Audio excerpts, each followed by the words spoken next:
Welcome to a word of hope for Friday of the 16th week in Ordinary Time, also the Feast of St. Bridget, a married woman. So again, as yesterday we celebrated Mary Magdalene, today we see again the important role of women in the life of the church. But our first reading comes from the book of Exodus. We've been reading from Exodus for several days now, the whole story of Moses, the liberation from Egypt. But today what we have in the midst of that wandering in the wilderness, a recapitulation of what we call the Ten Commandments. You could read those.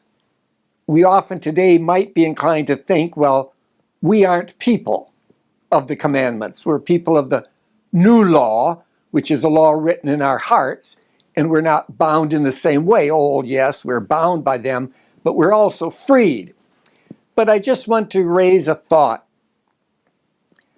How wonderful our society would be if we just kept the commandments. If we forget for the next year about the New Testament and all the teaching of Jesus and just go back to the Old Testament and be faithful Old Testament people for a while. What would our society, our world be like if we honored the elderly, if there was no more adultery, if there was no more war or violence? Do not kill, do not steal. In other words, it's really rather remarkable. We think of those as rather basic, minimal, and we've kind of moved beyond them to a life of mercy, compassion.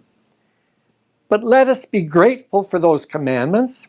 Let us examine our own consciences in light of them. But let us also see how beautiful they are. If we could invite our country and our neighbors to just live whereby they acknowledge God, where they respect elderly, where killing is no longer something to be accepted, where we abide by what God asks of us. Then, months from now, when we've learned to just do that, with, of course, the grace of Christ, which is what the New Testament gives us, if we just do that, we will do well. God bless you and good luck in that endeavor.